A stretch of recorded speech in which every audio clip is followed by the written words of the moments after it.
Coming to you live from the JRE Tobacco Aladino Mobile Studios, it's the Cigar Pulpit.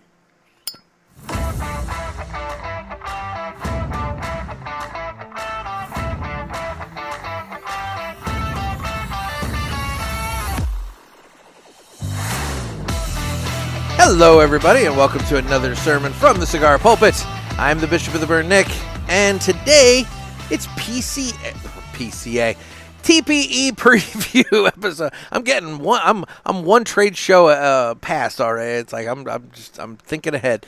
So we're previewing TPE, and on the phone I have Noah. How you doing, Noah? Well, I am good, Mr. Miller. Staying warm.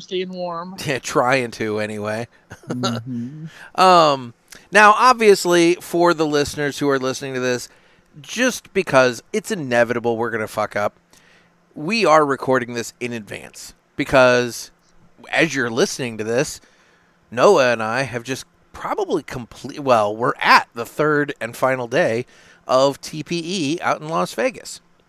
And boy, has it been a blast.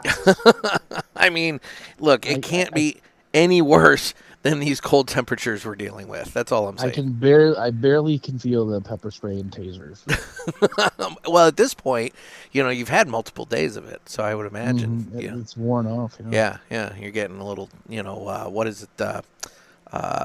Tolerance. Your tolerance level is high. So, yeah. So indeed it is. Indeed. So anyway, so it's inevitable I'm not gonna try and fool you into being like, oh hey, this is like live right now. It's like, nah, we're pre-recording. But I'm drinking 100 proof bourbon as we speak, so I definitely would have let the cat out of the bag. Oh, nice. Okay. Well, there you go. I have some coffee because even though it's in the evening and probably too late for me to be drinking caffeine like this, I needed something warm because I am out in the garage, and my little buddy heater sitting next to me here, it's going strong, but there is a very real possibility at some point in the middle of this episode I'm going to have to swap out some propane. So I do have a propane can prepped and ready so that if that happens, I can continue my heat. But we should address that head on, just how insane these temperatures have been the last couple days here. Well, and here's the thing. I'm bitching about it, but I'm currently sitting in my garage where right now it is 26 degrees outside. And this was a balmy day in comparison to the last couple days. But B, I'm sitting in 26. What are you currently sitting in? Well, I am indoors because I am not going to even attempt to deal with these temperatures anymore. Like, we had 3 days of 15 below zero. Oh, God. And the worst of it was 2 days ago or something, and I woke up for work, and I pulled out my phone, and it was 20 below with a real feel of 30 below. Oh, God. So... yeah, that is too cold to function. That's like The Shining. That's like The Thing. That's like so what you're saying is back. So what you're saying is right now you're currently walking around Las Vegas in like a wife beater and some short shorts and flip flops, just living the beach life at this point. So that's the crazy thing. So like if you take the worst of it, let's say 20 below. And I was reading the forecast for when we're down there. Yep. They're actually pretty cold for Vegas. It is. So it's like low 50s. It's January. But that is literally, not figuratively, but literally over almost 80 degrees warmer than a couple days ago. Wow. So, I mean, that's Wisconsin life for you, man. Why do you live there? That the short answer is friends and family. I get it. And actually, you know what? That's the only answer. I get it. I understand because I'm just like sitting here. I've told myself multiple times I am not going to retire somewhere where there is 4 seasons. I don't want the cold. Dude, it's too hard, man. It's too hard. And this, I will say, the spring and summer are beautiful here, and it does get warm. I mean. Summer, you're looking at, multiple days in 90s. I mean, it's actually pretty similar to St. Louis. Yeah. Except for the fall and winter. And the thing of it is the temperatures are so cold that we'll usually have a snowfall around November-ish. Okay. And that same snow will stay there on that ground until like March. So you know what's funny? That's fucked up. So you know what's Yeah. funny about that? What you just said is, and by the way, I swear to God, I am gonna fire up a cigar here in a minute as soon as we kind of wrap up this. We got to do the old man bitch about the weather. Exactly. I mean, you know, it's like this is a cigar podcast. I promise I am gonna fire up a cigar. Noah is not, but I will. No, So I can't. Yeah, I would not even enjoy it. No. To be honest. No. Yeah, it's So, what's messed up is it snowed here. It was the weekend of, hang on, I can look at the calendar and I can tell you. It was the very beginning of January. It was the weekend of January 3rd through the 5th. And it actually started snowing. It started sleeting the evening of January 4th, overnight into the 5th, and all day on Sunday the 5th into Monday the 6th. It snowed, and that snow is currently still on the ground around. I mean, we've still got giant piles of it. My sidewalk in front of my house is still half covered. Driveway and the primary sidewalk is cleared off, but the secondary sidewalk that nobody uses, I didn't bother to mess with that. And anyway, the point is that is a solid 2 weeks or so. Yeah, slightly over 2 weeks that snow has been sitting out there. And that is the longest period of time that snow has remained on the ground in St. Louis in, I think I read, 14 years. wow. Like, normally for us, it snows, and a couple days later, it's gone. It melts, there's rain, something happens, it moves on. We don't get snowfall that, like, sits and just remains like that. This is unusual.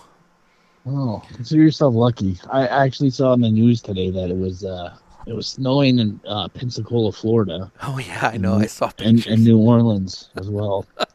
I know. They're having all kinds of fun down there in Texas and Houston and I mean, like, yeah, it's pretty crazy. Although by now, I'm sure all of it's gone. Or by the time everybody's listening to this, I'm sure all that's gone. But we're enjoying it now because if we have to be miserable, the whole country should be miserable. That's right. That's right. So, one thing that does not make me miserable would be the Blackbird Superb Toro. This is a 6x52 cigar featuring an Ecuadorian Habano wrapper over an undisclosed blend of binder and filler tobaccos. And it comes to us from the fine folks at Blackbird Cigars. And I will say that cigar is as smooth as your transition was. See, that was good, wasn't it? That's a mark of a professional. When you can segue like that and not fall off a cliff, it's a fucking professional move right there. Anyway, so the time to cut the cigar. The official cutting is brought to you by 2guyscigars.com. That's the number 2guyscigars.com. Two Guys have been around for 40 years, and they are the trusted name in the cigar industry. Everybody knows Two Guys, but if you don't, please give them a try. You won't be sorry. Family owned and operated, 2guyscigars.com does the very best to provide a great selection, fair prices, and excellent customer service. There's not anything else I can think of that you could possibly want from a cigar website. So please go to 2guyscigars.com for your next cigar purchase. Tell them that the Cigar Pulpit sent you. There's a little comment section when you guys are doing the purchasing, and it would be nice if you would just say in there, like, hey, Nick said you guys are cool and I should buy cigars from you. And I think that would go a long way. The last time I ordered from them and I commented Cigar Pulpit in the comment box, they actually charged me more. Oh, shit. Well, don't say that. It's a joke. Anyway, that's the number 2guyscigars.com. And with that, it's time to go ahead and cut the cigar. Dude, I got these fancy fingerless gloves with the little flaps that turn them into mittens. And let me tell you, it has been so helpful having these because now my hands are nice and toasty warm. Yes, the fingertips are still cold, but, you know, I can always flip the little mitten part down and take care of that if I want to. It's been a good addition to the smoking in the garage, you know. The little. I think you're trying to get another sponsorship. Is what you're trying to do. Yeah, because I'm sure that what brand the Goodfellow and Company brand. I'm sure they're gonna definitely. If I can't get if I can't get Eskimo Ice Tents to sponsor me after all the fucking promotion and work I did selling ice tents to all of you guys, I don't think I'm going to get glove sponsorships. That's fair. That's fair. All I'm saying is Eskimo owes me, because I think I've probably been responsible for the sale of at least a dozen of those tents. They owe you an Eskimo kiss, if nothing else. I mean, right? Whatever. I'll take a little nose rub. It's no big deal. No. Anyway, all right. Well, I'm going to fire up my cigar, and while I do so, you guys are going to listen to the greatest commercial you've ever heard. At least I think you will. Yes. Some say cigars are all the same. It's just not true. It's you I have to blame. Well, I don't know, 'cause what I know, there is a cigar called Aladino Corojo. Aladino Corojo. Aladino Corojo. They say authentic, so we're not confused, while the others say it's a word that's just abused. I guess that's so, they can't compete. At least I'm sure Aladino can't be beat. Corojo. Aladino Corojo. Aladino Corojo. Aladino Cigars uses authentic Corojo tobacco from JRE Tobacco. This is the greatest commercial you ever heard. Yeah. Yeah. All right. Well, now that we have a cigar going, it is officially a cigar podcast. So, Noah, well, like I said, we're teasing that we're in the future here. But in reality, we are not in the future. So what we're doing... What? You know what? I'm going to stop you right there. Speaking of cigar podcast. Oh, God. I just want to say that I could not agree more with the cigar of the year. The Parishioner Cigar of the Year. Yes. Congratulations to the fine people of Perdomo. Yes. It was a fantastic, fantastic cigar. Honestly, everyone in that list was a good cigar. Well, maybe not the Remington, but everything else. Well, that one didn't make the top list. 5 or top 8 or whatever it happened to end up being, but yeah. Everyone, just a fantastic cigar, the Perdomo. Just can't say enough good things about that cigar. The 30th Sun-Grown, I mean, if I ever get to smoke it again, it'll remind me how good it is, but, you know.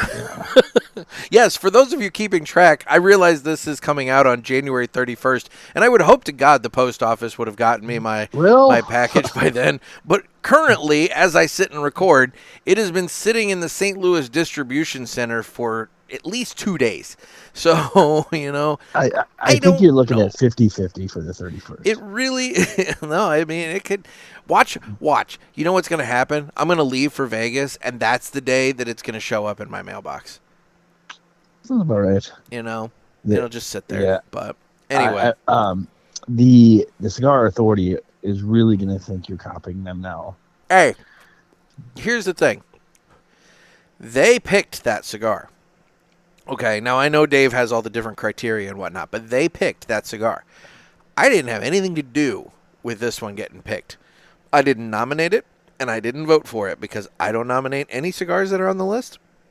And I don't vote for any of the cigars that are in the contest. I have nothing to do with it. This is 100% listener based. Well, I will say that I did, and that was my vote for number 1. Okay, so you're the one that's copying. I remember. You know what? I think I did order my 30th from 2 guys, and I remember smoking it, and I stopped and said, "Just wow!" No, it and that does not happen very often. It's a wonderful, wonderful cigar. And I will say, of the 3 blends, the nominee and the voters, you guys got it right. The Sun-Grown is definitely my favorite of the 3. I mean, let's be real, it appeals to my palate anyway. That was probably going to be the case anyway. But I think people tend to sleep on Nick's Connecticut's and then also his Maduros. I mean, obviously the 10th Maduro got a lot of play, but I definitely don't sleep on his Connecticut's. well, no, you and the 10th Champagne. I mean, and I'll say that one gets a lot of attention, but I don't know if the bourbon barrel aged and the 20th Connecticut and I don't really hear as much about them, but I'll say, man, that Connecticut that I smoked on that show was a great cigar. So, yeah, I of the 30th, I've only smoked of the wrappers. I've only smoked the Sungrown so far. I have smoked all three, and don't get me wrong, that Maduro is super good too. I think the Maduro won an award too, didn't it? Cigar Coupe, I think, picked the Maduro, which it's a fantastic cigar as well. But for my money, if you put all three in front of me and said you can buy one, I mean, every 10 times out of 10, I'm picking that Sun-Grown. The word that you used for the Cameroon, Cameroon is the word I would use for the elegant. Sun-Grown. Elegant, yeah. Yes. Yeah. And I smoke. I think I know I smoked the Epicure, but I know I smoked the Torpedo as well. Yeah. And Perdomo just makes probably the best torpedo on the market. I agree with that. I think that he puts a lot of effort into his torpedoes. Yes. Yeah. I mean, it's pretty much a weapon. It's true. You could put someone's eye out with that point. Yeah, and I think it's just a higher skilled roller. I mean, it's just So the Epicure is really good, but so is the Torpedo. So there you go. I'm assuming all the sizes are. But those are the two I've smoked. Well, there we go. So at least I know one booth you're going to be swinging by when we're out in Vegas at TPE. Yes.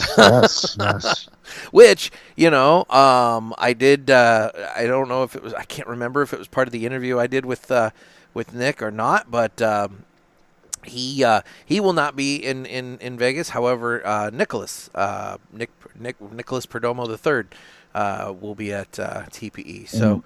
And he was involved with the 30th. Big driving force. He and Arthur Kemper were the big driving force between for the 30th. So no, there's a lot of attention that needs to go to them. So yep, and I guess he's also been a big influence on the new cigar that's coming out for Nick's 60th birthday.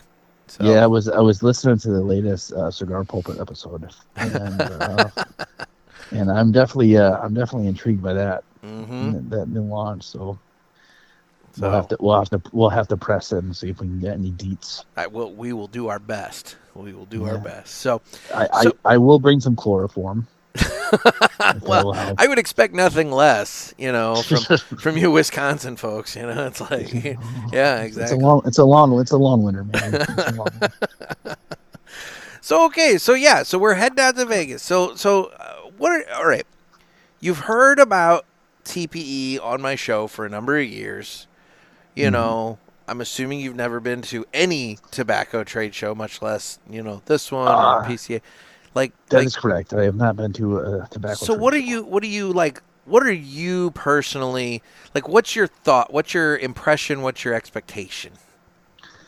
I'm just I'm pretty low expectation. I'm just pretty excited and looking forward to kind of talking to some of these manufacturers and kind of, expressing my feelings towards some of their products and just kind of meet some of the faces behind some of these products that I've enjoyed, for many years and, just kind of develop, some repertoire with these people. And I mean, it's not every day that you get to meet, some of the people, the driving force behind the products you enjoy. No, for sure. The cigar industry is, pretty unique in that. I mean, we're not gonna, I'm drinking this bourbon here, and I'm not, going to be able to meet the people of the fine people of Wild Turkey, I probably mean, ever, you might. You don't know. Or maybe. I mean, maybe. I don't know. They might do distillery tours or something like that. I don't know. Well, maybe a bad example, Yeah, but but I'm just saying. But the one thing I will say to temper your expectations a little bit. So I've never been to PCA. I am going to be attending PCA this year for the first time, which I'm excited about that, just to be able to compare and contrast a little bit. But one thing that TPE, it's been a weird ride with TPE because I've been going now since 2020. So this will be what, 20, 21, 22, 22. Oh my gosh, this is going to be my sixth time going. And 6 years in a row. And what I've noticed is that it's been a bit of a bell curve. We 2020 was what it was.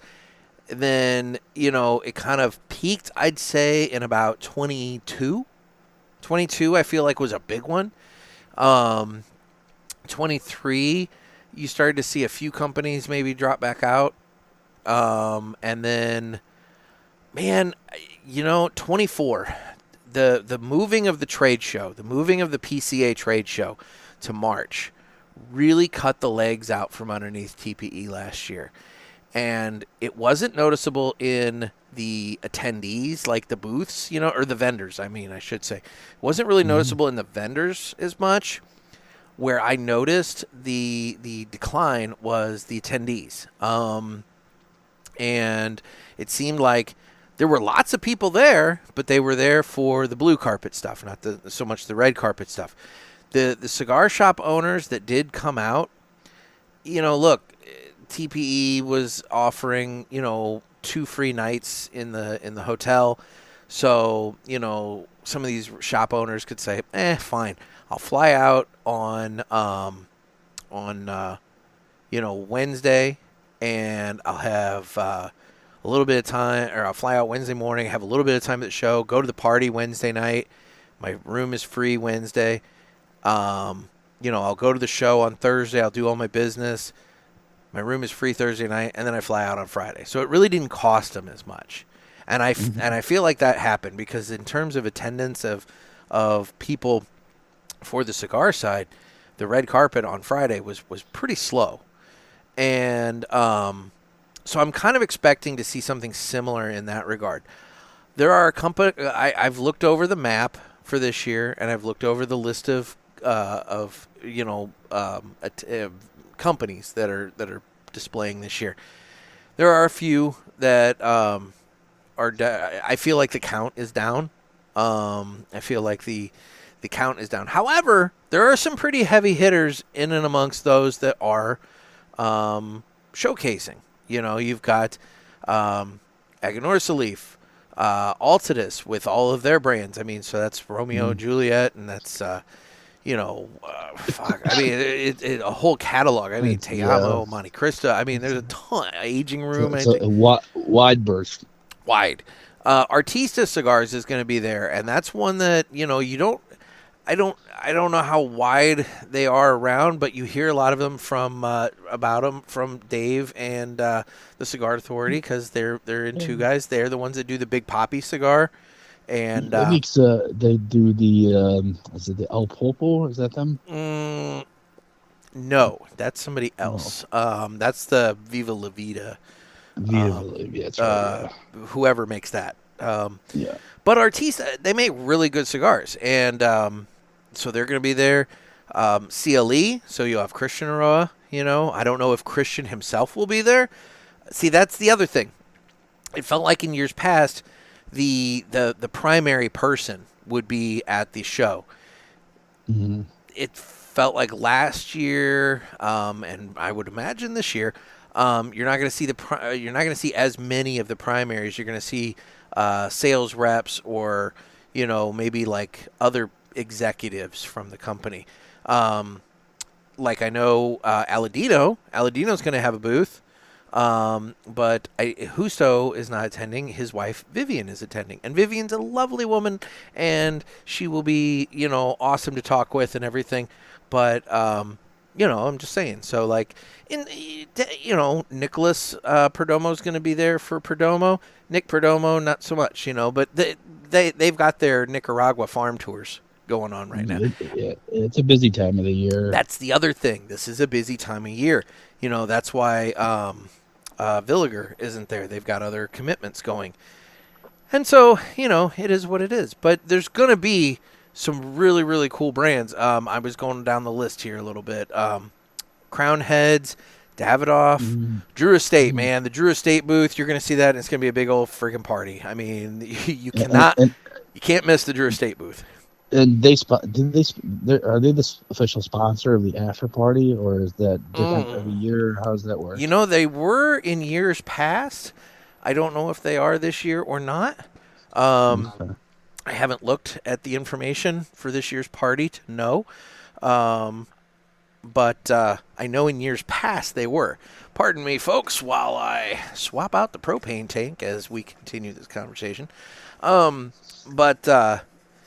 dude, I mean, they put on a giant party. You can't miss their booth. I mean, the music is just thumping from there. And to be honest, having spoken with folks in other booths that have been near their booth in the past, that has been kind of a little sore spot for some of these brands that, I could imagine. Yeah, they're trying to getting drowned out. Oh, dude, they're sitting there in their booth trying to do business, and all they can hear is, it's like, holy shit, Exactly. I will say, in terms of Drew Estate, for my money, the best year for them was 2020. That was the first year I went. I went by myself that year, and holy shit, man. They had a giant booth. They had tons of seating, which that's the one thing, is booths that offer seating are primary ace booths for me, because there's not many places to sit and relax. And when you're walking around on a hard concrete floor with thin, convention hall carpeting laid down just as a barrier, your feet start hurting really, really bad, really, really quick, So I would advise very comfortable shoes. But Drew Estate, they had a nice booth.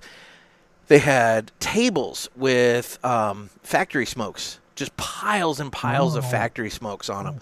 And you could just walk up and just grab factory smokes, which, for what they are they great? No, I mean, they're factory smokes, but they're free, so like you can grab them and you can smoke them. But free happens to be one of my favorite flavors. So. Right? But they also had lots of free complimentary coffee from the Tabac Especial, the coffee.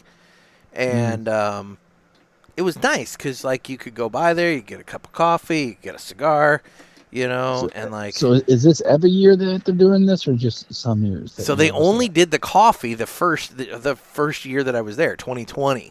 After that, they didn't do it. Now, what happened in 2020? Well, Lord knows technically, but we did, I guess, on paper have a pandemic. So, it's one of those things where, maybe they decided that having all you could drink complimentary carafes of coffee with where you just got it yourself maybe wasn't the best thing. Thanks a lot, Fauci. Right? Oh, God. Little ember just decided to get onto my glove there. I don't want to light my thumb on fire. Anyway, so I mean, you got that, but the Drew Estate booth is always a lot of fun. EP Carrillo is going to be there. Espinosa, Fratello, General Cigar with all of their brands, which, in all fairness, General Cigar rarely does a big production. Even though there's like a billion brands underneath the General Cigar umbrella, typically it's a folding table with two sales reps sitting there, and you just walk up, place your order, and move on. I mean, it's like there's understated. Way understated. They do not invest much money into this one, JC Newman. Now, here's what I'm going to be very curious about. So, a lot of these companies have really big, elaborate booths that they trot out at PCA. They keep them in storage in Las Vegas throughout the year, and in some cases, they would break them out for TPE and PCA because they're in storage in Las Vegas. Why not? Right. JC Newman has their really nice booth where they have the display of their factory in Tampa. I'm curious if that display, if that booth, is still in Vegas, or did they have to move it to New Orleans? Because, I mean, there's costs involved in that. So, like, I'm going to be curious to see what the booths look like this year, too. Yeah, I mean, it's a valid point. Yeah. Yeah, I guess I would, maybe it's wishful thinking, but I would like to think that they would still have it. I would think so, because, I mean, it's... I mean, it's one of those things when you develop a reputation like that, Yeah. it's kind of almost expected, Also, you have enough time between TPE and PCA that you could ship it to New Orleans between now and April. I mean, Right. that's the thing. I mean, and I think the factory is made of cardboard technically, so I don't think it should be that terribly heavy. But what do I know? So, but JC Newman will be there, and the Newmans always send somebody great, be it, Drew, Bobby, or Eric. Somebody's going to be there. Like I said, JRE Aladino, they're going to have a presence there. It'll be great to see them. Christoph Cigars. I'm looking forward to going by the Christoph booth because this past year has been kind of an awakening for me of Christoph as a brand. The Nicaragua. Have you tried the Vente? Once. I think I have another one in the house, but yes. That is a solid smoke. And yeah. La Aurora's going to be there. Miami Cigar and Company. Oliva, Perdomo, Plasencia. They always do a really nice booth. Rocky Patel's got a huge booth right in the very front, right when you walk in the hall. Like, you're going to see Rocky Patel, like, right away. Topper and United Cigars. So I'm sure that our friend of the show, Oliver Nouveau. I don't know, Nick. This sounds like a pretty solid lineup. I don't know. Like, I'm excited. Like, dude, I don't mean to demean it or to make it sound like it's not going to be fun. I mean, there are you're just a jaded 6-year veteran. I mean, look, I don't want to name names, but I'm going to name some names. Oscar Valladares, he's been at every one that I've gone to. Oscar's not present on the list as far as I can tell. Foundation Cigars. In all fairness, Foundation has kind of bounced back and forth a couple of times to where, like, they're there, they're not there, they're there, they're not there, that kind of thing. Villiger, I understand why they're not there. They've got other commitments, going on at that time that they just can't. I'm very thankful that they were there in, what year was that? Was it 21? I feel like it was 2021 when they were there, and I met Renee for the first time, and we just clicked and hit it off. So, I mean, and that was the 1 year out of all of the years that I've gone to this that they were there. So, you know what? If there was 1 year for me to meet, it really did work out, But that's the thing, All Saints, I don't see them on the list. McAuliffe, they're not on the list. Oh, God, what is his name? Costa Cuevas, I didn't see them on the list. So that's the thing. And I'll tell you what it is. So they have these pavilions, and when we get there, you'll see it and you'll understand what I mean. It's a space where they cram like 8 different companies in very small little booths into one spot. And they're fantastic for small brands because they can get a presence and they can have a space, but they don't have to commit to a giant booth. Well, in years past, they had 2. So they had 16 companies between the 2. This year, there's only 1. And so guys like All Saints, Crux, for example, always had space in one of those. They're not present as far as I can tell. So that's the thing. There are a number of brands that I think opted to skip it and just throw all their eggs in the PCA basket, which I can't blame them since the 2 trade shows came so close to one another. I feel like when PCA was in July, it kind of allowed the 2 to independently breathe a little bit, I mean, it all comes down to money and time, you know. Mm-hmm. So Exactly. yeah, you got to kind of evaluate, you know, and seeing if the juice is worth the squeeze. Well, and I think it's 100% right. I think basically when they saw the retailer attendance last year, I think there were some brands that decided, I think I'm out, you know, and I get it. I 100% get it. So I'm just trying, you know, so I'm as curious as I was last year to see what was going to happen to this show with PCA moving in that case to March, so even closer. I'm very curious to see what TPE is like this year when they've already gone through 1 year of having PCA close to them. PCA is going to be close to them again, different location, but still close to them again. So it's like, okay, is this the new norm?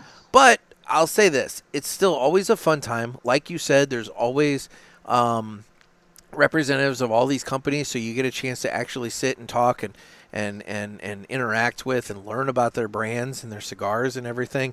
Everybody is super nice, and it's a great time. And like, I mean, dude, you're in Las Vegas in January. I mean, if there's a time to go, that's a good time to go, you know? Yeah, like anything that's not 20 below zero and I'm able to hang out and smoke cigars is a win for me. Exactly. Now, are you aware of any new products being displayed or offered here? You know, and that's what's interesting. Normally, I see a bunch of press releases about new cigars being unveiled and this and that and whatever. I haven't seen anything about anything new. So, do you know of anything that I'm not aware of? I haven't read any. I read a blurb about. I think La Aurora. I don't want to speak out of turn if I don't have all the details right, but I believe La Aurora was doing kind of a rebranding almost. Okay. Yeah, it looks like they kind of switched up their bands that they might be, and they're going to be on display here at TPE for the first time. I want to say so. Okay. They look nice. Gotcha. Well, then you know, that's something. Okay. Yeah. Here. No, wait. Yes, it looks like the La Aurora 100 años, so 100 years. 100 years gets a new box design at TPE 2025. So yeah, so it looks like you're gonna have we're gonna have some you know, rebranding, like you said. They're coming to La Aurora at this year's show. Which, hey, you know, that's something that's something different, something new. And I think, in the case of La Aurora, I think it is kind of warranted. They kind of looked out of date, some of their stuff. So it's just, you know, that whole marketing. Even though a lot of times you're not changing the blend. I mean, sometimes you are, but just how that just changing the band makes that just like a whole new cigar. It's like market introduction almost. Totally. I mean. J.C. Newman did that with the the Diamond Crown last year. Sorry, I did a retrohale, and that thing is just lingering in the nostrils. Nice and spicy. And Christoph, we were talking about Christoph earlier. Yes, I think part of the reason, aside from the Nicaragua, some of the newer cigars they've put out, part of the thing that's also attracted me to them recently is they have kind of rebranded themselves in terms of a look. You know, when I go in the humidor now and I see the Nicaragua or the Tres Compadres or the Vente, you know, it's like they look different than a prior Christoph release, and I can pick them out from the crowd a little bit better, and you know, I dig it. I like it. So yeah, so a little rebranding goes a long way sometimes. Yeah. It makes it new and fresh. Exactly.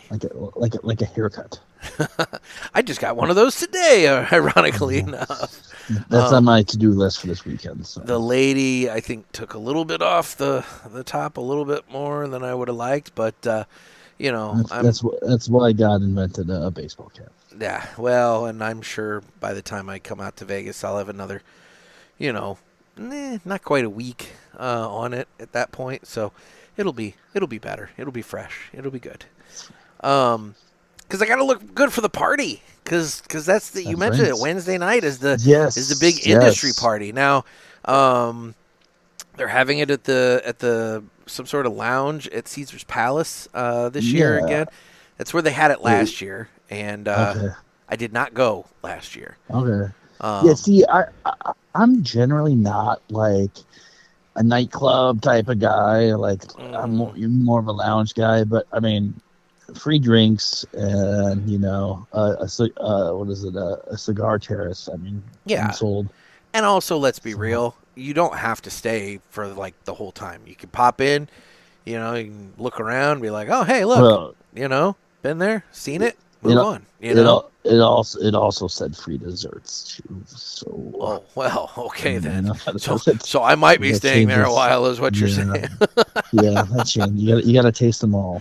Yeah, I mean, dude, theoretically, I'm going to be pretty full because prior to the industry party, we're going to Hell's Kitchen. We are indeed, yeah, I- right in Caesar's Palace. So it's all Yeah, strategically it is planned out. strategically placed right there. It's and I even got us the kitchen view rooms or Yeah, table and table. and you're gonna be hungry because you would have already sent back a beef Wellington and a risotto at this point. I got to hear the screaming. I got to hear the yelling. Like, Yes. you donkeys, like, I love it when he calls them donkeys. Anyway. Yeah, dude. Oh god. What I think I want to say it was one of the first. I want to say it was like season 1 or 2 where it was the Caesar's Palace one. I want to say Nice. one of the early seasons. I think if I Nice. remember correctly. Well, They've literally done like 20 seasons, so I can't keep track. But I get it. At this point, it is what it is. But I'm looking forward to it. That'll be a nice dining experience, one that I haven't had already. it's crazy. Like back in the heyday, Vegas was all about, all right, let's make everything cheap. Let's make food and lodging cheap. Let's just get them here. Let's just get them here so they can spend their money on the casinos. Yep. That's where I'll make our money. Now it's like all reverse. It's like a lot of people don't even go to gamble anymore. It's just let's go to the shows. It's all this expensive food. I think you just hit the nail on the head, though. I think what it is as we as a society, and future generations and whatnot, like I hear about this a lot with. I'm going to sound like such an old man. The younger people, but I feel like generations behind me. The later millennials and the whatever the hell comes after that. I don't know, Gen Z and whatever. They're very much into experiences. They don't buy things. Yes. They buy, they're all into experiences. That is a valid point. And I think that impacted Vegas because the drive for Vegas, like you said, it used to always be the gambling. And you have any idea how many people I bumped into, or that I bump into, and as I'm leading up to these trips, be it this, hell, I just had it today with the lady that cut my hair. You mentioned Vegas, and she's like, I like Vegas, but I don't gamble. I go out there for this and that, and it's just like everybody goes out there for like you said, the experience, the food, the shows, the different things. And I think the town kind of realized, oh shit, like we're giving away all this stuff that everybody wants, and they're not gambling. We're not recouping our money in that regard. So they jacked up the prices. Also, I still contend that town lost its ass during COVID when everything was shut down. No, and that was fucking, dude, that was creepy as shit. Seeing a band in Vegas, it was like The Stand. And when they came back, trust me, as somebody who went there in May of 2021 for TPE, let me tell you, they had jacked the prices up to make some of the money back that they lost in 2020. And I think what they found is, oh shit, people are still willing to pay this. And so they just kept the prices where they are. I mean, it's not a cheap town to go and fuck around now. I mean, if you go during the week, you can get rooms at a decent rate, but where they get you is the damn resort fee. It's like, okay, I've got a room for $60 a night, at the Link, but that $60 a night, when you add in the $59 a night resort fee and this thing and that thing, suddenly you're looking at like $150 a night, and it's like, okay, yeah, you can really add up the expense pretty quickly. Yeah, and two, like I want to. don't quote me on this, but like I think a lot of the lure for the gambling back in the day was that was the only, like, I think Vegas and Atlantic City were the only places to gamble. Like in the Yes. 70s. I don't think they had the Indian reservations and stuff like that. Then so you kind of had to go there to gamble. Yeah. Whereas But now you they're come to not. Illinois and every fucking Yeah, place has slot machines. I yeah, mean, and then sport books and online oh yeah, you betting can do it in on your that phone. regard too. So yeah, Yep. so the world's different. Yeah, I mean, Yeah. you could lose $1,000 watching the TV show Chopped. Dude, that's exactly it. It's like I used to, when I would be out there for TPE, I'd place my Super Bowl bet. I don't have to do that anymore. I can do that on my phone sitting on the couch, as the game is going on. I can do Yeah. that, So So now they'll charge you $70 for a beef Wellington. precisely. So, Mhm. but there's still some really good food out there. I mean, Oh, dude, I would argue, maybe the best food, there's a very high concentration of some of the best food in the I country. mean, what could you want? I mean, anything you could want, you Well, have. I mean, dude, if you like Thai food, there's a Thai place out there called Lotus of Siam, and it is, I know it's been awarded like best Thai in the nation before in the past, but holy shit, man, this is some of the best Thai food I've ever had in my life. And it's out there. There's a breakfast place that we have to hit. We have to. There's no question about this. More than likely, I'm going to hit this place multiple times over the course of our trip out there, called Bagel Mania. Okay. It's fucking amazing. It's just It sounds like bagels. it's bagels, but they have eggs and breakfast platters and all kinds of other shit. But dude, the selection of bagels. This guy apparently went around the fucking world trying bagels everywhere and came up with like the best bagels possible. I mean, they are unreal bagels. I'm telling you, this place is just absolutely to die for. For breakfast, I'm all in for Bagel Mania. Where are they located? Right by the convention center, ironically enough. Oh, shit. I know, right? Pretty convenient. Bagel Mania it is. Pretty convenient. Yeah. But Bagel Mania. It's been a long time since I've done it.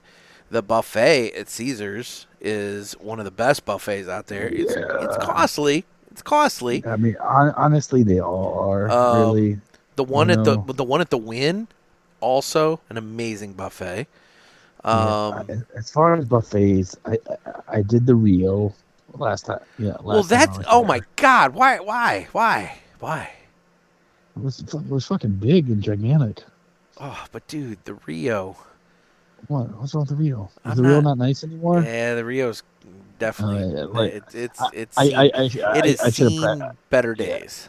Okay, I should have prefaced this. This was like 15 years ago. Oh, okay. Well, that makes a lot more sense because, the Rio has seen better days. Although I think Penn and Teller are still playing there, at least the last time I knew they were. Yeah, because the Rio was the place to be when I was there 15 years ago. Yeah, no. Okay. Oh, fuck me then. Yeah, sorry. Yeah, seen better days. What else? Paris had a good buffet. Yeah, I don't know. They might. I mean, I haven't had their buffet. I will say that there's a place in the Venetian called Yardbird that has some of the best chicken and waffles I've ever had in my life. See, okay, so I'm all about themes, right? Yeah. So there shouldn't be a place called the Yardbird in the Venetian. Like you should just have Italian food. They've got some good Italian food there. I mean, at one point in my life, this was a number of years ago, I ate at Mario Batali's Italian restaurant there. Now, since then, I think it's come out that he's a scumbag. I think he got in trouble with the whole Me Too thing. Mario Batali, this is going to be mean. This is a hot take here, but I remember watching like his cooking videos, and I remember thinking, now here's a man who smells. Like, I guarantee this man has body odor.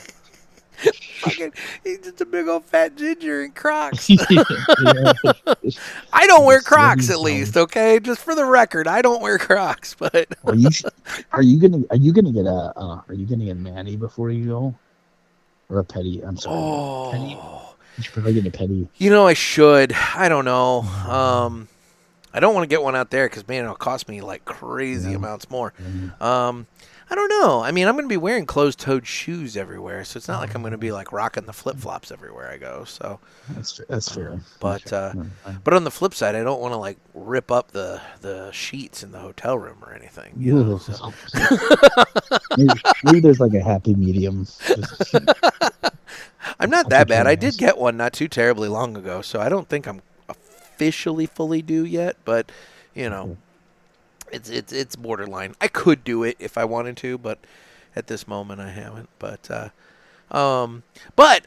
there are other things in Vegas I want to do. So the Mob Museum has a really cool looking new exhibit of Al Capone stuff. His family apparently had a whole bunch of Al Capone like his personal belongings, including his pistol that he attributes to saving his life a whole bunch of times, and so they donated all this stuff. Dude, there is so much like one of a kind Al Capone stuff at this place. Do they have the fishing pole that he used to fish in the swimming pool when he was delirious from syphilis? I don't think so, but they do have one of the only copies. It's the actual copy, so it's not like a copy of it. It's like the original version of the home video home movie that he filmed of him with like Lucky Luciano and somebody else like fucking on his boat. So it's like you got these two gangsters like hanging out on the boat, like having a good time, and Al Capone's the one filming it. So he's not in the movie because he's the one filming it. That's cool. That's kind of cool. Do you know who played Al Capone in The Untouchables? Yeah. Let me guess. Was it Al Pacino? Or no, it was not Al Pacino. What the fuck am I saying? Robert De Niro. It was Robert De Niro. I was like, wait a minute, not Al Pacino. It was Robert De Niro. Yeah.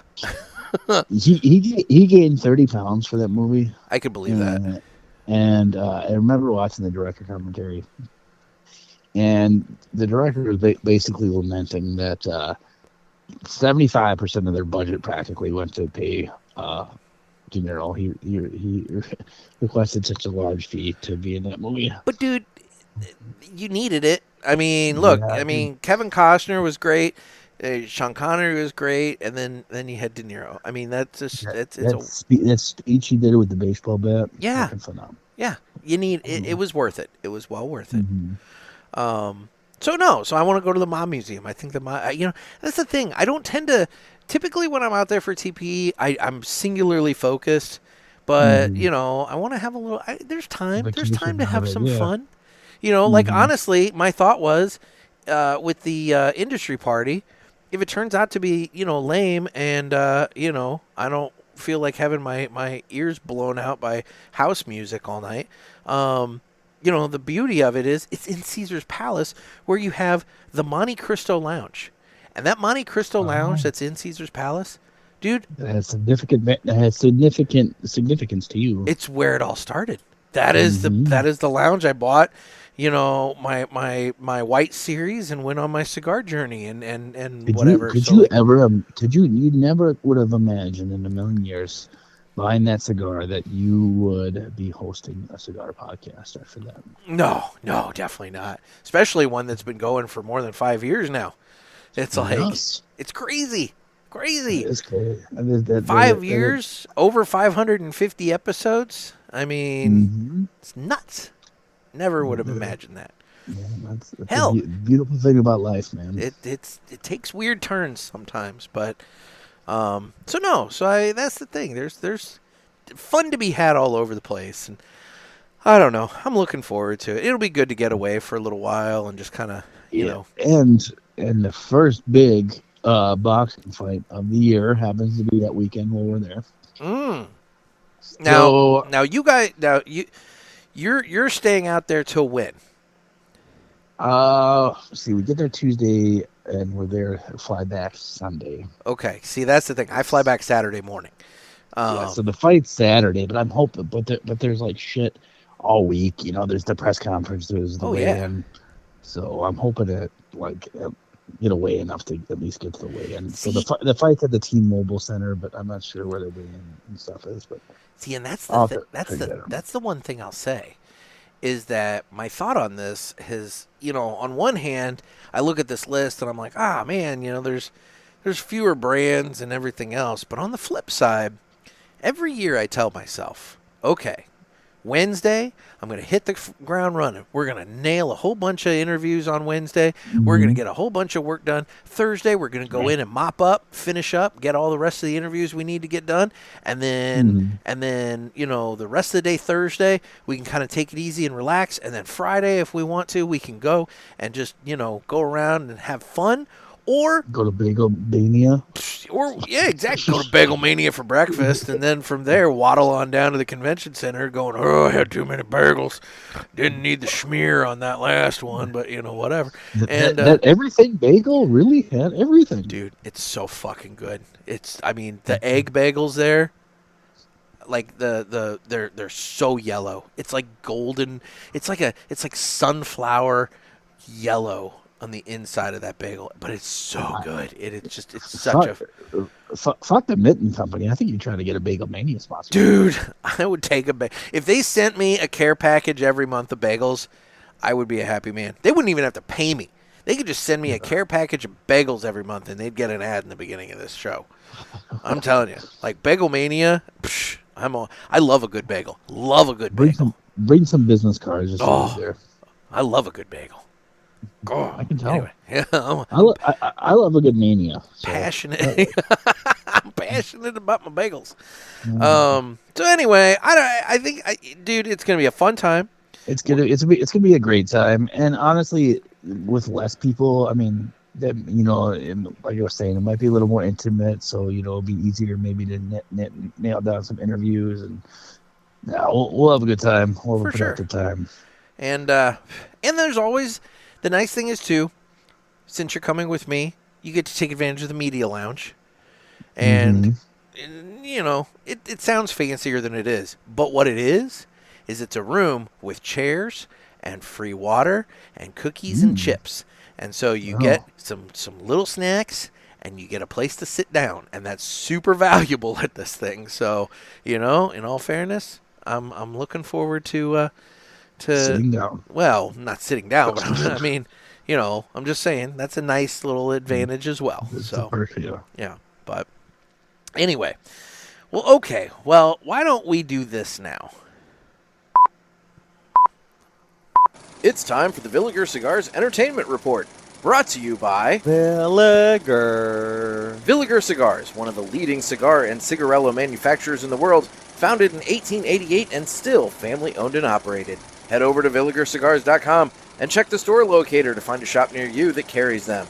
We guarantee that Villiger Cigars will be a wonderful addition to your humidor and cigar rotation. All right, so it's time to talk about what we've been watching and entertained by lately. So, you want to go first? Sure. And this is actually a pretty good time of the year for me for TV watching because... so there's nothing else to do besides freeze to death. So true. My snakes are mermaiding. There's boxing's been on a kind of a slow dip here. We haven't had boxing in a while. Doing less smoking. I'm doing less yard work. So it's like that's one time I have to watch some TV. So back in the day, there was something else that took everybody's attention in these cold weather months instead of TV. That was sex. That's how we had families with many, many children. Okay. I thought you were referencing bagels again. Oh well, I mean, that'd be me. That's the problem. Is everybody else is out there, having wintertime sex and having a whole bunch of babies in September. I, on the other hand, am sitting back going like, everything bagel with cream cheese. Anyway, all right. I brought my own cream cheese. Oh, I went too far. I'm sorry. Okay. All right. So what have you been watching? All right. So I started this show. And it usually takes me quite a long time to binge a show, but I went ahead and binge a show, and it is on Apple TV. Okay. And they just started season 2 last week. So I was able to watch all of season 1 in like a week and in time for season 2. And then that is Severance. I've been seeing so many ads for this lately. Yeah. And so, they just started season 2. So there have been tons of ads. And it's, I didn't realize this until towards the end of the season, but it's Ben Stiller's the producer. Okay. Director. Okay. And I want to say it's one of the first things he's ever done in that. In that, I don't think he's produced anything or directed anything before. But anyway, Ben Stiller? Yeah, has he? I don't know. To the IMDb while you talk. Okay. And so basically the premises of it, well, I'll go back even further. So I listen to lots of podcasts, basically when I'm at work and stuff, 10-hour days, and then I'm at home. And so basically every genre of interest I have several podcasts to listen to, and I'm a huge Twilight Zone fan. And so there's this podcast I listen to called the Twilight Zone Podcast, where they kind of do a run through of all the episodes and interviews and whatnot. Dude, that sounds cool. I love the Twilight Zone. Well, you've noticed my half sleeve tattoo, I would imagine. Maybe not? No, because typically you have sleeves on when I see you. Oh, okay, By the way, so Ben Stiller has directed, looks like 20 either shows or movies, and he has 4 upcoming, and he has produced, it looks like, hang on, the list is long, 52 with 8 upcoming. Okay, so I was way off. Yeah. But he directed Zoolander 2. He directed The Secret Life of Walter Mitty. No idea. Dude, he directed Tropic Thunder. I had no idea. He also directed Zoolander 1 and The Cable Guy. Holy shit. All right. I did not know. Right. Anyway. Sorry. So, yeah. Anyway. So I have a half a sleeves Twilight Zone tattoo. That's awesome. Big Twilight Zone fan. And so what did you think of the new ones on Paramount Plus? Did you watch those? I couldn't bring myself to watch it. You haven't seen any of them? No. So okay. You can't redo it, dude, man. Here's the thing. I've seen both seasons of it. The first season, some episodes were really, really, really good. Like the one that they did with Adam Scott on the plane, which I think was actually the first one, was really good. Some of them, they projected their wokeness so far out that it was just like, it was ridiculous, and I couldn't deal with it. Yeah. So the ones where they put their wokeness in check and just told a story were really good. But anyway. it's probably one of those things I probably would have watched had it been called anything else. Mm-hmm. Because I generally do like a lot of Jordan Peele stuff. Yeah. But yeah, I just couldn't. It kind of like when they redid Ocean's 11. It's just like I just don't know. Gotcha. But yeah, anyway, the Twilight Zone podcast, actually, since you referenced Adam Scott, so the Twilight Zone podcast was like somebody had asked a question: if Rod Serling was alive today, what show? Or I'm trying to think how they phrase the question. What show is most like Rod Serling's work that is out today, basically, or something like that? I always heard similar comparisons to is it Black Mirror? Yeah, I think so. But I've never watched that. I've never watched that either. Okay. Anyway, sorry. And so the guy who hosts the podcast, that's when he started referencing Severance. That it's kind of somewhere just you could see, being Sterling-esque. So okay. I was like, check the show out. And basically the premise of the show is you go to work, right, in your normal job, but you have this implant in your brain to where for like work and home life balance, you have no recollection of what you do at work and vice versa. Okay. So basically you clock in and you clock out, but you have no idea what you did at work, and vice versa. So obviously you can see there's lots of problems and situations that we had from there. But it's really interesting. It's really easy watch. It's got Adam Scott. It's got John Turturro. Okay. It's got Christopher Walken. Oh, So, well, if Walken's in it, then I'm all in. Yeah, I do love me some Christopher Walken. I don't want to spoil anything, but he plays a different kind of character. Okay.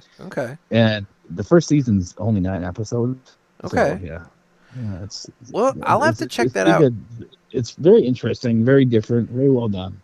I'll have to check that out because I just recently got Apple Plus or Apple TV or whatever the hell it is, and so I've been watching Ted Lasso because that's like the one that I was always like, all right, if I'm going to do this, I'm going to dive into Ted Lasso. So I've been watching that, and admittedly, I binged a whole bunch, and then I've been busy this week, and so I've only watched like one episode since the last time I binged a whole bunch. But I dig the show.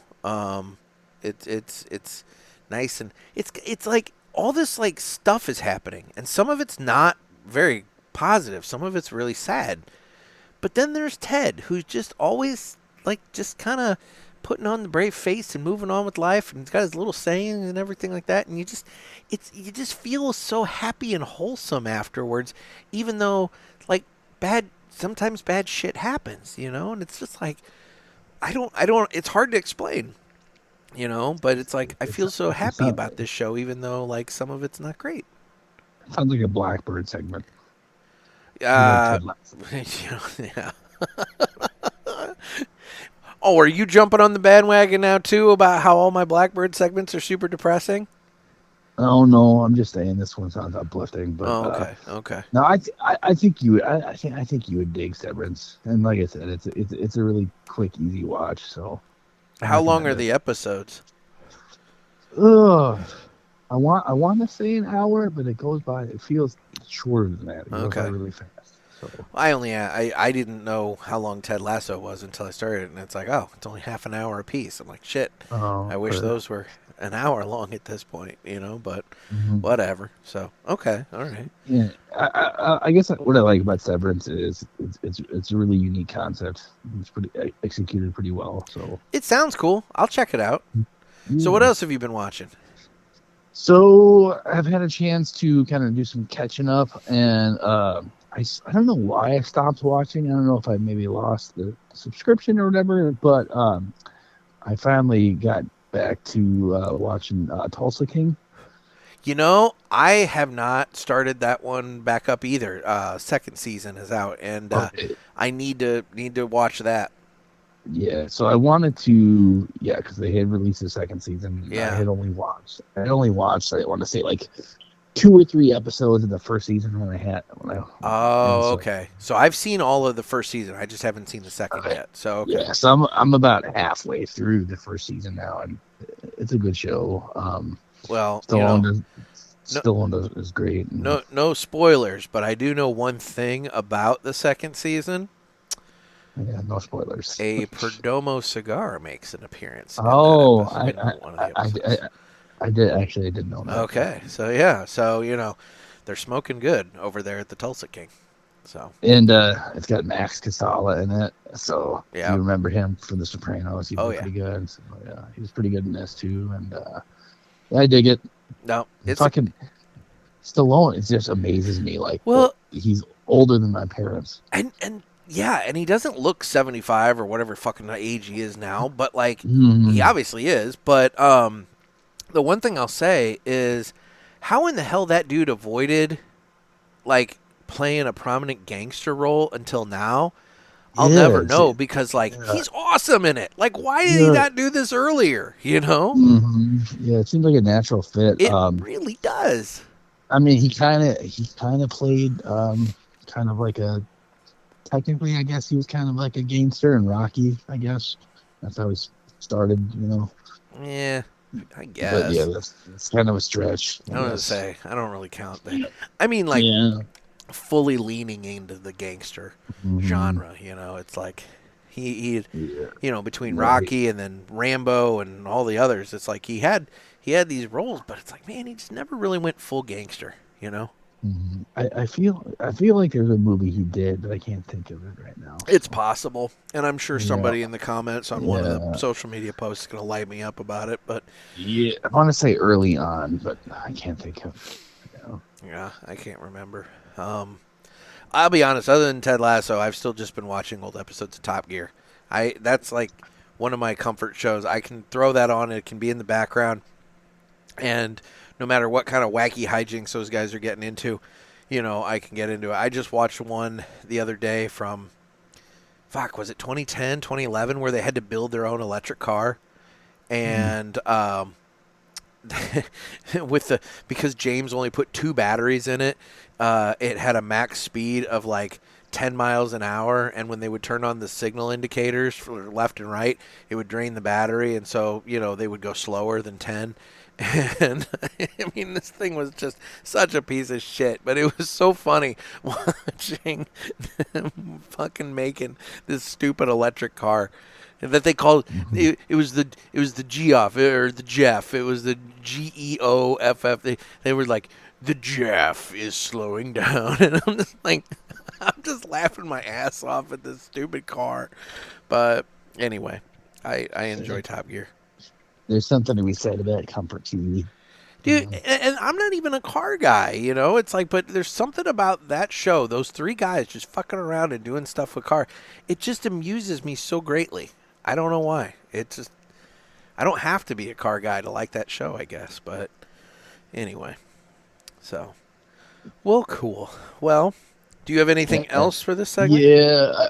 I just started the other day the second season of Squid Game. Oh, I still haven't seen the first. Spoiler alert: it has nothing to do with calamari. Good to know. Good to know. That's what you were thinking. Yeah. No, that's good to know. I never watched the first one. It was one of those things that when it came out, everybody was talking about it, and just I don't know if I was busy or what was going on in my life at the time, but like it wasn't enough to like get onto my radar, to where I was like, yes, I'm going to sit down and commit time to watch this. So and then time went by, and here we are, and the second season's out, and I still don't care. So I think a lot of the allure is when I watched the first season, I must have watched it like the first week it was out, and I didn't even know what it was about. So I kind of, and I think that if you don't know what it's about, you go in blind, it is a lot more effective. Like, they're fucking killing people. Like, that's. Yeah. See, I know that. Yeah. All I know is that it's games, and if you lose, you die. Yeah. So I didn't know any of that because it was, like I said, like the first week it was out. So when you go into it like that, I think it is a lot more effective. Yeah. But it's a good show. I mean, if you like, hot take. Hot take. It's hard. It's hard for me to keep track of all the people. They look the same. I don't know. I don't know a polite way. I don't know if you can say that. Yeah, I'm sorry. You just lost your kimchi sponsorship. Oh my god, my kimchi sponsorship. Shit, I've been working so hard on that. Yeah, no, I get what you're. I understand what you're saying. They have numbers, so that helps. But yeah. Oh my god, I don't know if that helped your case at all, there, dude. All right, well, you know what? You mentioned the Blackbird. You mentioned the Blackbird cigar segment. Let's do that now. It's time to fly high with Blackbird Cigars. Blackbird Cigars offers you remarkable quality using the most delicate and finest tobacco to always ensure that you're receiving unsurpassed cigars. Blackbird Cigars strives to give you undoubted repeating flavor for every cigar you smoke and impressive quality so that you can always expect greatness. Check out their website for a full list of stores carrying Blackbird Cigars and give them a test flight. Blackbird Cigars can't clip our wings. Speaking of Blackbird Cigars, I am down to the very nub of this Superb here, and this has been such a great cigar.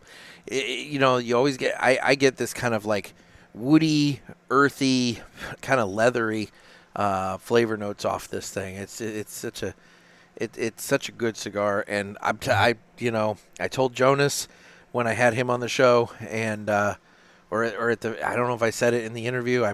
God, I probably did. There was a long interview, or if I said it to him beforehand. But for my money, the Superb is the best cigar that they've put out. But it's just I agree. my opinion.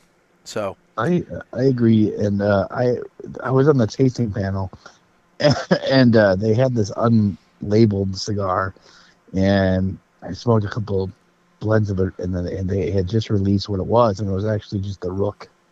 oh And it's something about, like you do with the Cigar Authority with the Star stuff.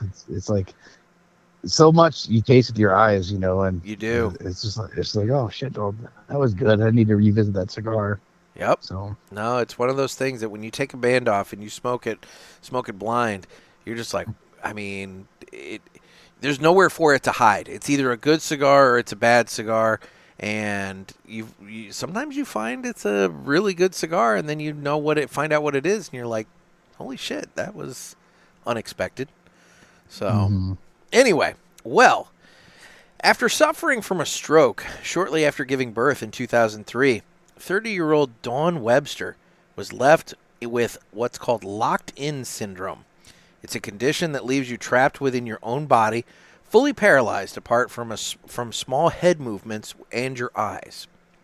And so, with the help of a specialized laptop that read her eye movements, Dawn spent 3 hours a day nudging buttons with her head and typing letters with her eyes, and she was able to complete a degree in ancient history and write her autobiography. She says, quote, "When I passed my degree, I was so pleased and proud of myself. No matter what obstacles were in my way, such as getting pneumonia twice and other lesser illnesses, I was determined to reach my goal." So be like Dawn Webster and Blackbird Cigars, and don't let anybody clip your wings. See, that is impressive.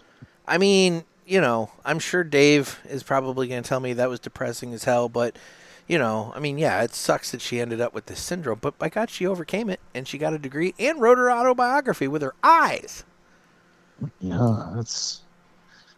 It reminds me of, and this actually just came to Netflix. It's an older movie, but just came to Netflix. De Niro movie called Awakening. Have you ever saw that? No, I haven't seen that one. So that's with Robin Williams. It's based on a true story. Okay. And Robin Williams plays a doctor, and De Niro plays one of the patients. And basically, they're like catatonic patients, and he discovers this miracle drug where it kind of like brings them back to normal. Oh. And so now they're able to, talk and all that stuff and walk and do all these things. But now it's kind of like, oh my God, we're the last 30 years gone, Yeah. And this is kind of that. And eventually, not to spoil anything, but they get sick again. But, no, shit. But De Niro got nominated for Best Supporting Actor, and he did a good half of that movie without talking. Wow. It's a good movie. It's good. Cool. All right. Well. All right. Well, and since it is a Friday episode, it's time for Fun Fact Friday with Pinky. Hey, it's your girl Pinky. Ready for a fun fact? The original The Little Mermaid, written by Hans Christian Andersen, was way darker than anyone realizes, because at the end of the story, the mermaid kills herself to obtain immortality. This has been Pinky, and I'll be back next time with more fun facts. How do you kill yourself to obtain immortality? Yeah, it's ironic. So you die and then you get brought back. I guess like a vampire. Right? Is it like Zombie Mermaid at this point? I don't know. Well, I mean, vampires traditionally have to die, right? True. They're brought back. So I'm assuming it's like that. I've never read the book, so I don't know what Pinky is referencing there. But anyway. Okay. So, yeah. So off of that, would you rather have sex with? Oh God. with a woman who looked like a mermaid from the top, so like the traditional Little Mermaid, right? So But had the fish bottom. fish bottom or fish top woman Oh bottom. God. Oh my God. So either she's got the fish bottom, Mm-hmm. or she's got the human bottom, but it's just a gigantic like carp on the top. Yeah, basically. Yeah. Oh, dude, I don't know. Oh God, I think I'm a very visual. Like I feel like I'm gonna have to go with the traditional mermaid of the human on top.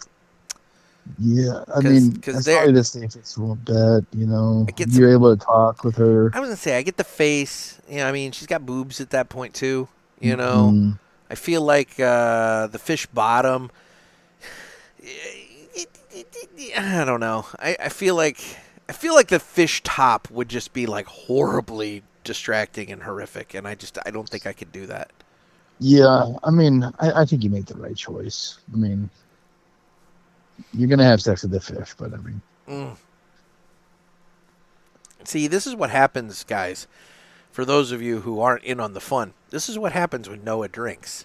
Is I start getting text messages at like fucking 11 o'clock at night being like, so which would you rather fuck, a mermaid or a fucking half fish, with a human bottom, It's like... boy, you don't know what Vegas has in life for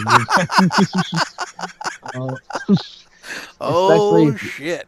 Especially if we get old Jerry Pulaski out and old Trey Mac Shipley out. Oh my God! Oh my, yeah. We're gonna put the mania in Bagel Mania. See, that's the thing, man. Is like I have it on good authority that Jerry Pulaski may very well be trying to find a way to crash TPE. So you may not be the only correspondent I have on the show floor with me that day. We might.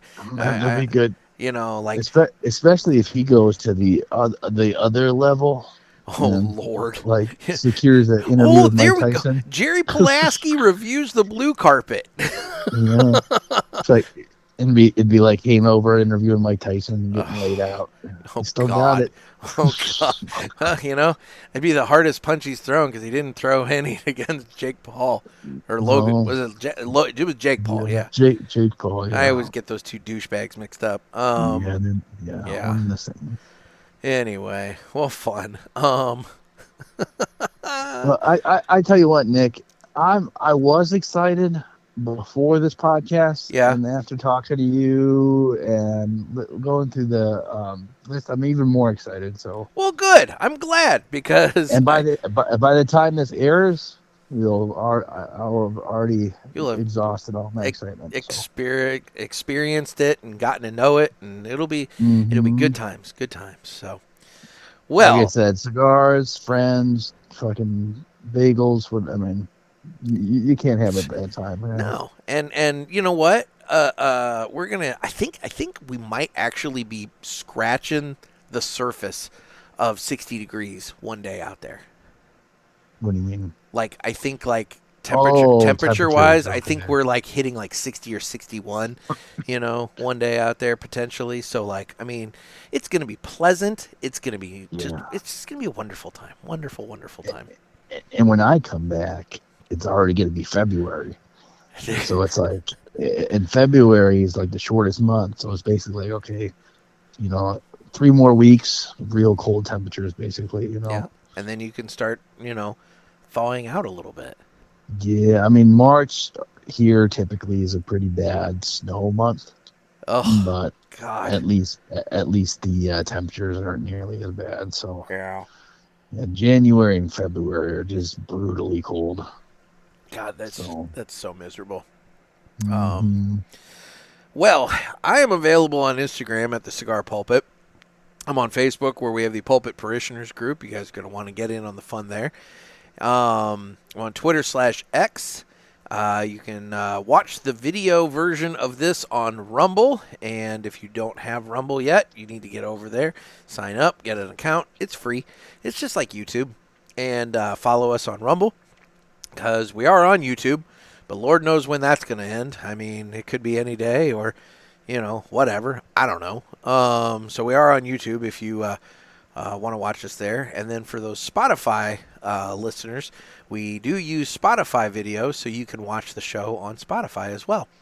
Also, I do need your calls for the Ask the Pulpit hotline, so give us a ring. Area code 863-874-0000. That's area code 863-874-0000. And Noah, where can everybody follow you? You can give me a follow on Instagram at Mr. Zalesnik, or friend me on Facebook, Noah Zalesnik. I know you joined the Facebook. You got it in the parishioners group. Yeah. I was out of Facebook for a long time, and then now I'm back. So. Sucked you back in. I get it. Yeah. It happens. Where you're not a TikToker? No, not on TikTok. So you weren't really affected. You weren't crying for those 12 hours. I was not affected either way. Yeah. There were people that were just straight up miserable for 12 hours. Yeah, I watched a lot of the reaction videos. It was pretty amusing. I mean, I hate to, look, I hate to be happy about somebody's misery because, I feel, what does that say about me? But on the flip side, it is really kind of amusing to see people losing their mind because a social media platform went away. Yeah, it's like, oh God, I'll have to actually get a job and work. I mean, Now, I'm not. Yeah, yes, part of me. I agree, but on the flip side, if I had the ability to make a living doing this, I'd 100% make a living doing this over having a real job. Yeah. So I guess I can't blame them for wanting to be TikTok personalities. I just don't like the fact that we've elevated them to select. Of course, I feel weird when people are like, "Oh my God!" I got a message just the other day from somebody that's going to be at TPE that's looking forward to meeting me, and it's like, really, who am I? But apparently they listen to the show. They're looking forward to meeting me, and so I'm like, all right, fine. That's nice. That's. Are they an escort? They are not an escort. Okay. No. Thankfully, I will say I have never paid for sex. I'm proud to say that. Well, keep in mind this airs after Vegas, so. Oh, I'm not gonna, dude. I've been out there enough. I've been out there enough times that let me tell you, if it was gonna happen, it would have happened long before now. But thankfully, you need to rewatch The Hangover. I think you need to do. Oh God! If you don't wake up with a tiger in your room, man, I don't know what kind of parties you're looking at having, but I do not want to wake up with Mike Tyson's tiger in my fucking room. I'll say that much. I had no idea he was as big into pigeons as he is. Oh yeah, actually, that's how he got into boxing. So he was big. He was collecting pigeons, and he was kind of a chubby kid. Yeah. When he was younger, so when he was like 10, 12, he was kind of a fat kid. And then somebody killed one of his pigeons, and so he fought him. Wanted to know how to fight him, so that's why he found a boxing gym. Well, he assaulted him, and then he got sent away to like a like a juvie type of thing where they taught boxing. Oh, okay. Somebody killed his pigeons. So, he attacked him. Fuck. Yeah. Well, Sad. And he lived in New York for a long time and trained in New York. And pigeons are big in New York. On a lot of the rooftops will have chicken coops. Yeah. Oh God, that's crazy. No, I had no idea. So I learned that. Mm-hmm. But anyway. Well, dude, so be like Mike Tyson and fly high. and learn to box and beat the shit out of somebody. So there you go. All right. Well, dude, thank you so much for taking time out tonight. I appreciate it. Yeah, Vegas was a blast, man. I can't believe you had sex with that bagel right in the store. Right in the store. Just, God, it couldn't help it. It was a bagel mania, let me tell you. Mm-hmm. I gave it a schmear. So, anyway, this has been another sermon from the Cigar Pulpit. I'm Nick. Noah. Everybody stay safe and stay smoky.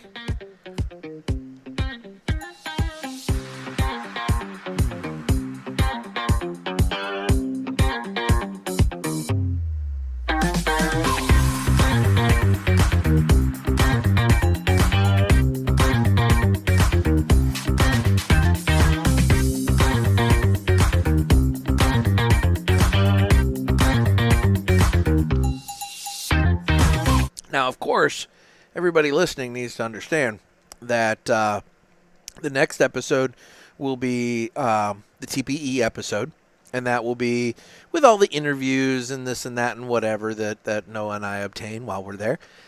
And then the plan is for the next episode, so a week from today, or the 31st, not today, but the day this episode drops, Noah will be back, and he and I will recap the wackiness that ensued during the trip that is not part of the formal TPE episode, right? That's right. So we get 3 episodes out of one awesome event. That is the way to milk that cow dry. So Mm-hmm. anyway, all right, guys, take it easy.